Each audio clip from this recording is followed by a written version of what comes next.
Boa tarde, fim de sábado, 6 de junho, né, de 2026, data do último estudo da nossa seleção, último sábado, pré-Copa do Mundo, né, a partir de quinta-feira já começa a competição mais esperada do ano, do mundo, mas hoje vamos falar um pouco sobre Campeonato Brasileiro, né, o Campeonato Brasileiro deu uma pausa, paramos para essa pausa para a Copa do Mundo, da data FIFA, né, e a gente pausou, paralisou o campeonato no cenário. E hoje a gente vai analisar esse cenário que se encontra no nosso campeonato brasileiro. Não se esqueça de se inscrever no nosso canal, rumo aos 100 inscritos pelo menos até o fim da primeira fase, né? Essa é a nossa meta aqui no canal, sem muita pressa, falando de futebol, debatendo. Então hoje a gente vai falar um pouco sobre o Campeonato Brasileiro. O Campeonato Brasileiro, eu vou colocar aqui a nossa classificação, que se encontra assim nesse momento: Palmeiras, Flamengo, Fluminense, Atlético Paranaense, Red Bull, Bragantino, Bahia, Curitiba, São Paulo, Atlético Mineiro, Corinthians, Cruzeiro, Botafogo, Vitória, encerrando ali a vaga da Sul-Americana, Internacional, Santos e Grêmio, e na zona de rebaixamento Vasco, Remo, Mirassol e Chapecoense.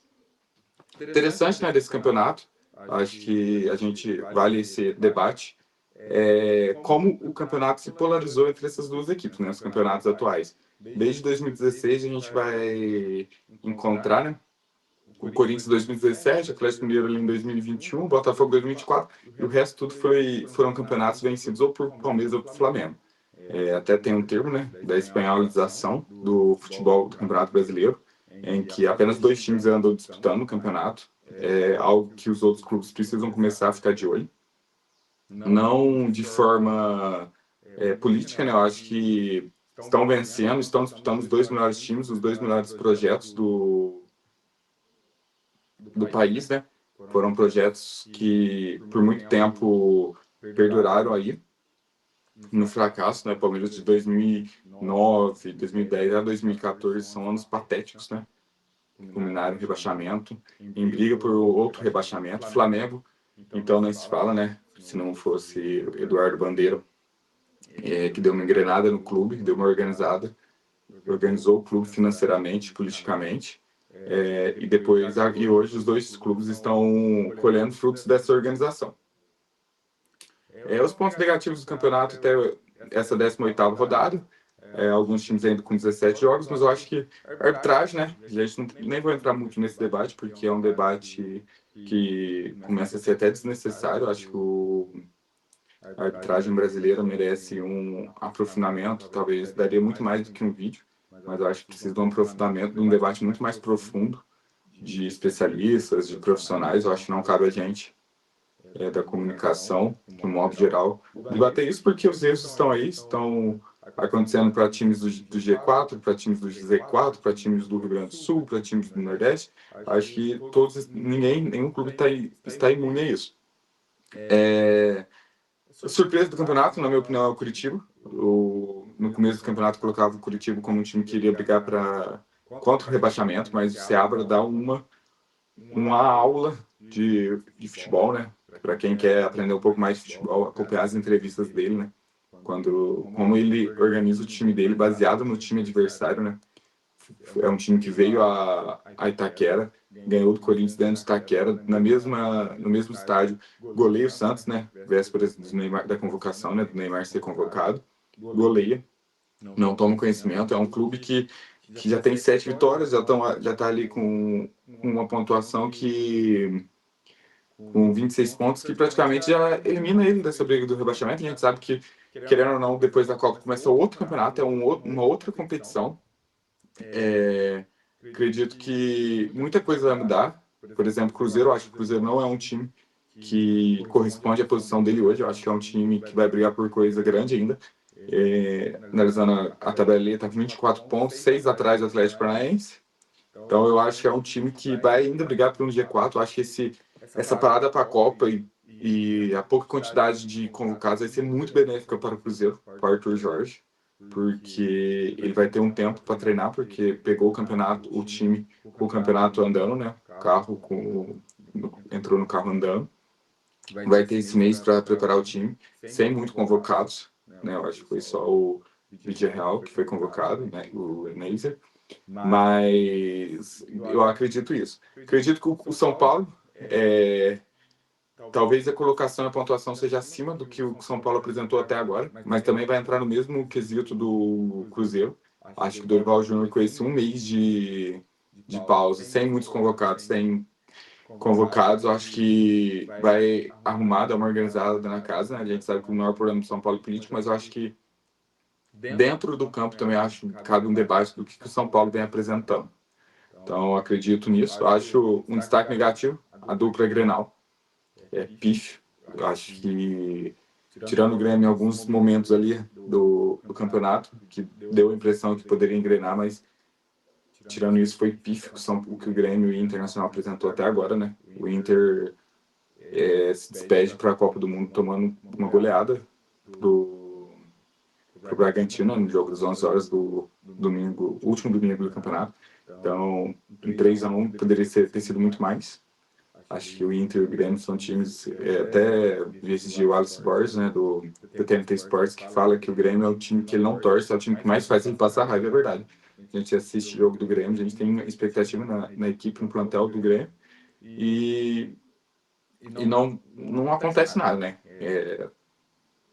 É um momento, né, que se os times quisessem se organizar taticamente, tecnicamente, era os times que precisariam trocar o comando, era o momento, né? Porque agora com um mês vai ter que dar. E aí entra o Vasco, né? A última entrevista do Renato é uma entrevista muito desanimadora para a torcida, né? Então acho que ali caberia até uma reflexão, né, da diretoria se era viável continuar com o Renato Gaúcho, mas continuou, então um mês aí para trabalhar, um mês e meio para trabalhar, 40 dias para trabalhar e tentar mudar esse cenário que hoje se encontra o Vasco. Previsões, acho que para o fim do campeonato, acho que o Palmeiras e o Flamengo vai ficar ali na briga pelo título. Só o Palmeiras já distanciou muito o terceiro colocado, né, do Fluminense. O Flamengo ainda não, acho que o Flamengo ainda vai se distanciar mais. Acho que. E aí entra um ponto negativo, porque o Flamengo teve muitos convocados. Então, esse um mês. E o Palmeiras também, mas o Palmeiras já tem uma margem, né, de 7 pontos em cima do Flamengo. É bem verdade, com um jogo a mais. O Atlético Paranaense também é um time que surpreende, eu acho que é um time que vai brigar ali por cima, por uma vaga na Libertadores, e aí a ver se direto ou por via fases preliminares, né? São Paulo, Cruzeiro, como eu disse, eu acho que ainda vai subir nessa classificação. O Corinthians é uma incógnita. O Corinthians é um time que os jogadores tem jogo que anima muito a torcida, né? E tem outros que acontece o que aconteceu na penúltima rodada antes, né? Na última rodada da Libertadores, que o time praticamente não entra em campo, né? É bem verdade isso. Então, o Botafogo é um time que desperta muita curiosidade. O que vai acontecer com o Botafogo? Danilo vai sair? Danilo vai ficar? Eu acho que passa muito pelo Danilo ali. E não só por ele. Quantos jogadores vão sair nessa pausa para dar um desafogo financeiro para a equipe? O Vitória, né? Eu acho que o Vitória é um time dentro de casa muito difícil de ser vencido. Um time que eliminou o Flamengo dentro do Barradão.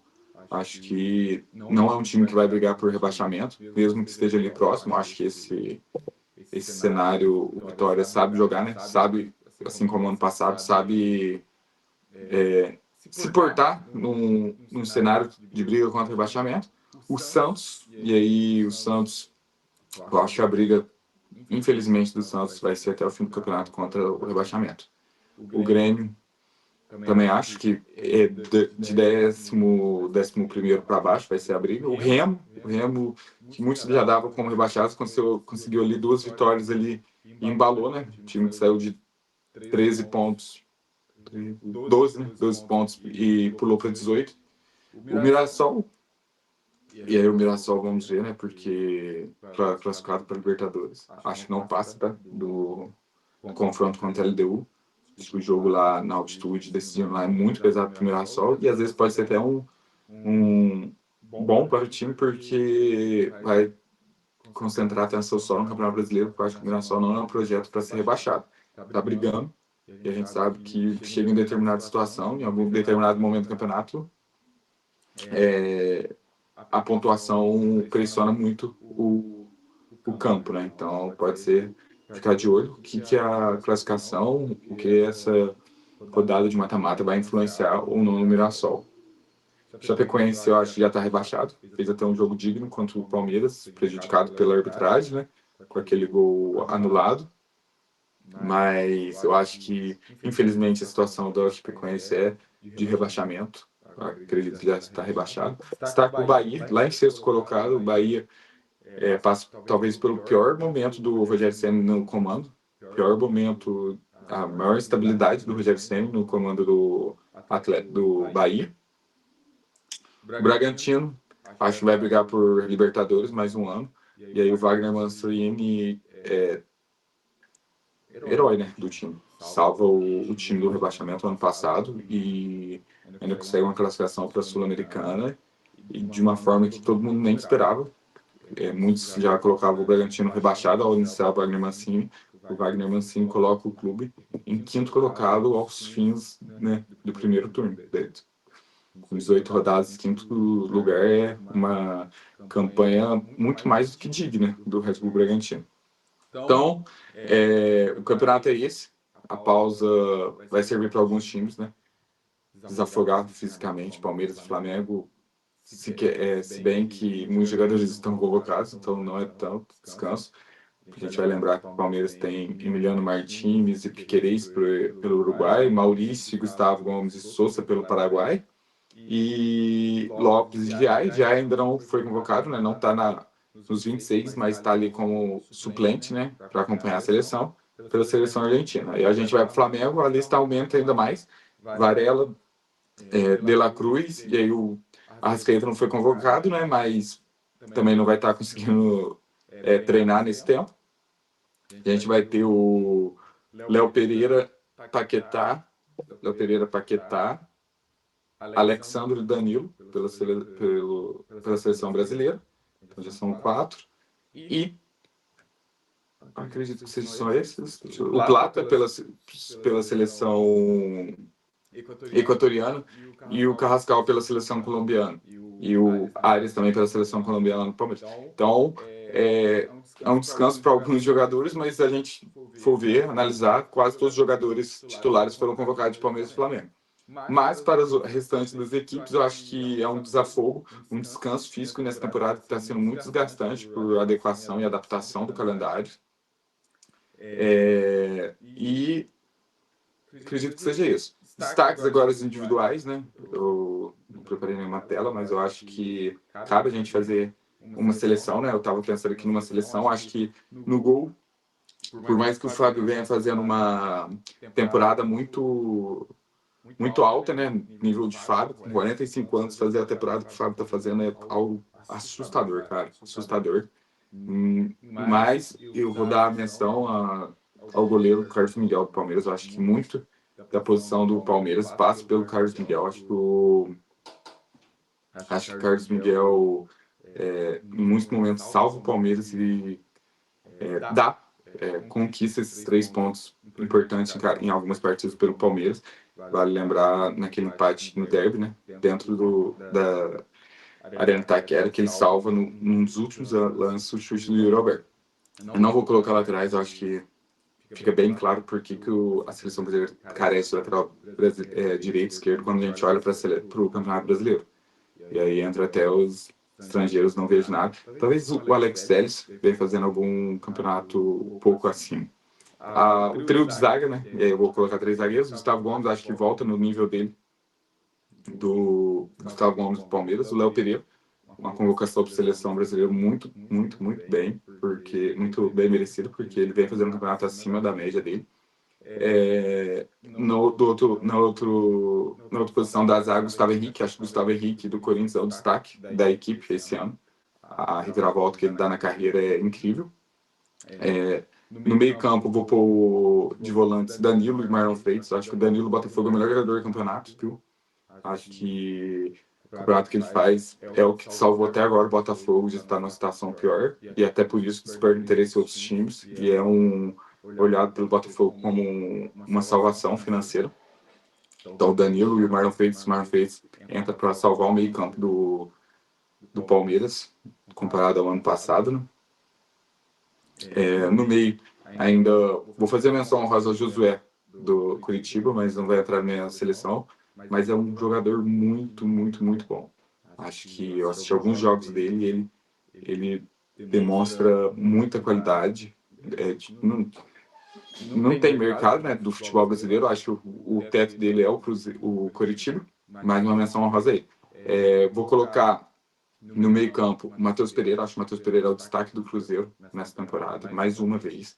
Acho que se Caio Jorge estivesse em condições, o Cruzeiro teria muito mais gols feitos nesse campeonato. Acho que muito se passa também pela falta de eficiência no ataque do Cruzeiro. Acho que quando a gente olha para o número de chances criadas pelo Matheus Pereira é absurdo, mas o Cruzeiro não consegue transformar essas chances criadas em gol.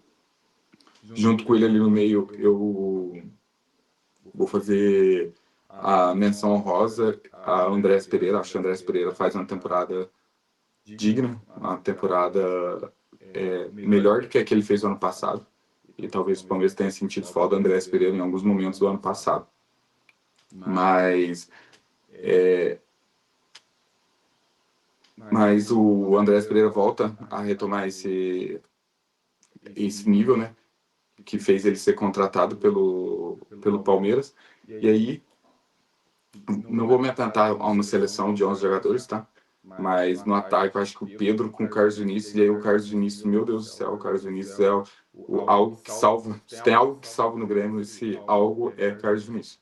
Carlos Vinícius é um jogador que às vezes fica escondido pela mídia, mas é um jogador fora de série no Grêmio. A garra desse jogador e o faro de gol é um artilheiro espetacular. E o Pedro, acho que o Pedro muito se passa para ele não ir para a seleção na Copa do Mundo por conta do Igor Thiago. Acho que se o Igor Thiago não tivesse feito a temporada que ele fez, o Pedro certamente estaria na seleção brasileira nessa Copa do Mundo. Então, é isso. Campeonato, metade do campeonato já foi. Agora é acompanhar pós-Copa do Mundo, negociações, transferências, né, na janela europeia, mas ficar de olho nesse restante campeonato. Não se esqueça de se inscrever, tá? Vai ajudar muito a gente nessa meta de 100 inscritos. Acompanhar agora o Amistoso do Brasil, às vésperas da estreia na Copa do Mundo. E a qualquer momento a gente volta falando sobre esse amistoso, certinho? Abraço!